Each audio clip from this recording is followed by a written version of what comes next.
Welcome back, Recruit, for your last lesson on Python Basics, working with files. To conclude this section, we're going to discuss this more practical aspect of Python, which is opening, reading, and writing to basic text files. You never know in the field as an agent, you may need to open .txt files programmatically and then read or write to them. Python has built-in capabilities to open basic text files. Later on, we're going to discuss other file types, such as CSV files or PDF files. For now, let's explore the built-in capabilities in Jupyter's Notebook for allowing us to work with basic files. Let's begin by seeing how we can open a file. The key for this is the open function, and the open function takes in the file path to a text file. For right now, we're going to focus on files that are located in the same directory as the notebook or .py script you're using. So let's imagine that we're trying to open a text file that doesn't actually exist. So I'm going to make up some new name. Go ahead and make up some new name of a text file. Make sure that it doesn't actually exist on your computer. And we're going to assign this to some variable called error file.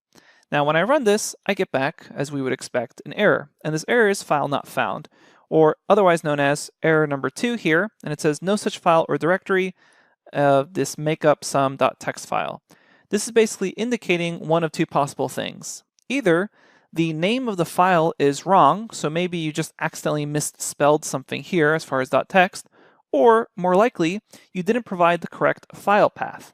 So in our case, we're trying to reach a text file that's in the same location as this notebook. If you ever want to figure out what directory this notebook is located in, you can type in pwd in an empty cell, Shift Enter, and it will return back the actual location you are in.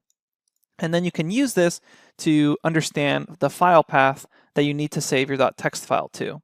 Later on, we're going to see how to open text files that are located in different parts of your computer. So for right now, make sure that the test_file.txt file is located in the same directory as this notebook.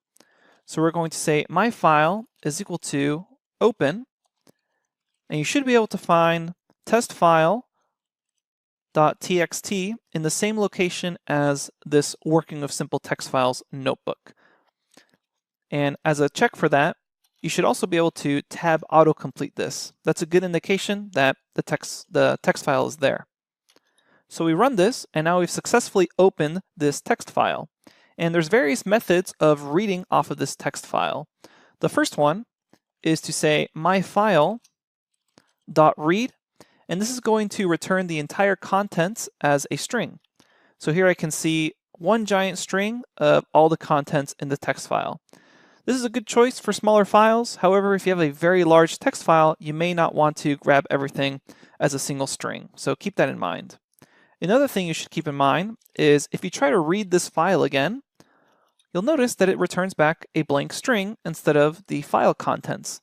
The reason for that is because every time you read the file, you can imagine that there's a cursor going through the entire file, and at the very end of your first reading, it ends up at the very end of the file. So the cursor is at the end of the file, and then when you read again, the cursor being at the end, there's nothing left for it to read.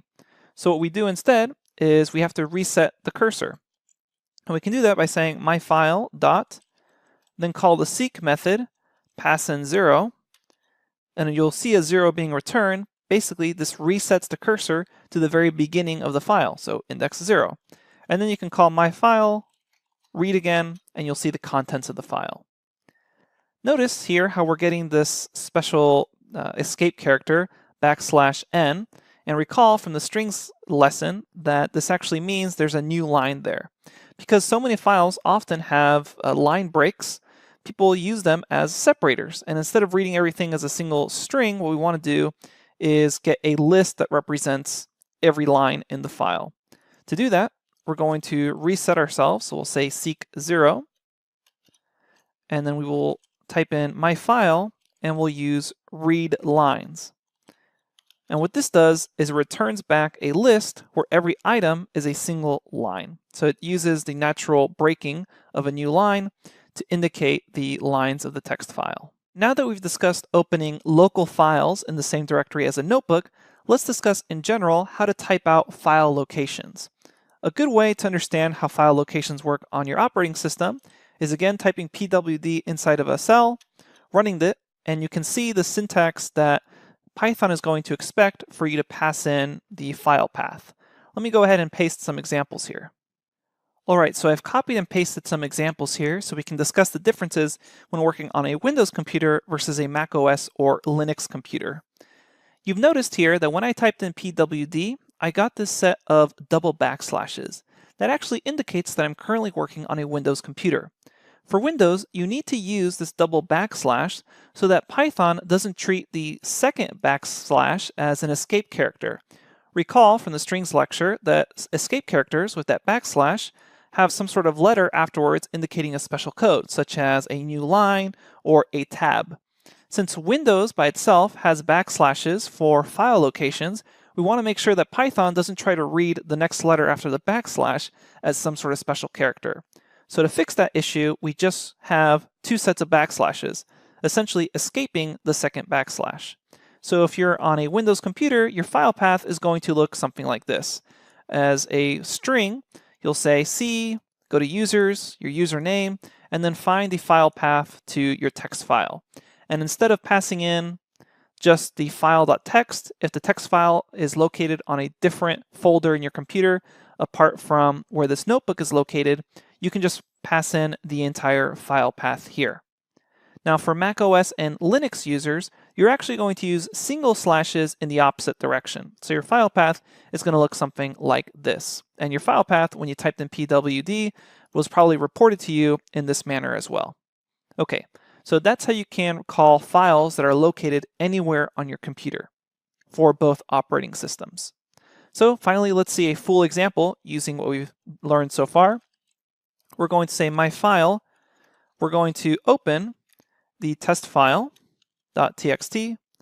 I'm going to say lines is equal to my file, and then I'm going to read this. Whoops, let's make sure we have our Y here. And then I'm going to print lines. And remember, lines actually has this special new line escape code, so we should see this print out 4 lines. And then finally, we will say my file, and we will close the file. Remember to always close the file once you're done opening it. So we run this, and here we see the 4 lines of the file. So I just mentioned that you have to close files after opening them, so you don't have Python constantly having a file open. Otherwise, when you're working with it somewhere else in your operating system, you may not be able to edit it or delete it. So for best practice, there's actually the with statement. And the with statement allows you to open files and not worry about having to close them. So let's show you how you can use that. You can say with open, and then pass in the file path. In this case, I'll just say testfile.txt. And then you say as, and then whatever variable you want the file to be called. We'll say my file. And then you have a colon. So far we'll say with, open the text file as the variable name. So this is an alternative to using this first line here. And because we're using with, now we don't need to worry about closing the file. Instead, what's going to happen is we're going to write a colon, and when you hit enter, you'll notice indentation happens. So now you can have an indented block of code, and all that code will execute whatever's indented beyond this colon right here. And then once that block of code is done executing, we will automatically close the file. So we can then say lines is equal to my file read. So we've been able to open this file as my file, and then lines, set that variable equal to myfile.read, and the file has been automatically closed with the with statement. And luckily for us, we already defined lines here in this, which means we can still call it outside of this with statement. And now I can see that giant string, which if I just call the string itself, is the same thing we got last time. Finally, let's discuss reading and writing options. There's actually different modes that you can open a file with. By default, the mode is to read it. So if you do Shift Tab here, again that's Shift Tab with my cursor here in the open, you'll notice that there's a mode parameter set to the string R. And this indicates that we're opening the file for reading only. So the file pointer is placed at the beginning of the file, and this is actually the default mode of opening a file. However, you can also write to a file, and to do that, you can set the mode to the string W. And you can check out the notebook that corresponds to this lesson for various other modes. There's reading mode, reading and writing, writing, writing and reading, and then A for appending, and then there's also B nodes, or B modes I should say, RB and WB, and that indicates reading or writing in a binary format. We'll use that when we discuss things like CSV files or PDF files. Let's show you how you can write to a file. So we'll say f is equal to open, and we're going to open the second file .txt, and we will indicate that mode is equal to read, which is the default mode. And then we will read this and see that we have only one line inside this file. Then we will say f close that file, and I'm going to try opening this again, second file.txt, and the mode is again going to be R for reading, or you can just set it to the default, meaning just don't bother passing anything here. It's the same idea. And then I'm going to attempt to use the write command, and I'm going to write a new line onto this file. Now notice what happened here. I got unsupported operation, not writable. That's because I didn't pass in the mode indicating that I have permission to write to this file. To do that, we can say mode is equal to W, or you can just pass in as a second parameter here, W. It's up to you whether you want to include mode is equal to R or just W. So once we've done that, we can write a new line to this. You'll see some sort of output indicating that the write was successful, and then we can close this file, and let's go ahead and check it out. We'll say with open second file.txt as f print f read. And when we run that, we can see we have that new line. Now you may be wondering what happened to the original line, only one line. It seems now we're only getting back a new line. Well, the reason that happened is because when you use the W mode, that write mode, that opens a file for writing only, but it also overwrites the file if the file exists. And if the file doesn't exist, it actually creates a new file for writing. So let me explore this idea a little further with you. We'll say with open, and we're going to make up some text file that's definitely not here. So I just wrote a bunch of random letters .text, and then I'm going to say W as my mode, and then say as F, and I'm going to write new file made and run this. And you'll notice that there was no errors. And in fact, now I can actually open this, and I can begin to type this out and see if I can tab autocomplete that. So I'm going to open this with just the default read permissions and then print out f.read, and I can see new file was made there. If I already have an existing file that I want to add or append to instead of overwriting, then the correct mode to do that is the A mode or append mode. So I can say with open, and then let's pass in that crazy path again, so tab autocomplete that, and then I will indicate that my mode is A. There's also A+, which indicates that you're opening for both appending and reading. We'll just append right now, and we'll say as F, and then we are going to say f.write, and then we'll say some other line. Do Shift Enter to run that, and then if we say with open, again tab autocomplete that, and we'll just have it in read-only mode as F. If I say print f read, notice now I have a new file made, some other line.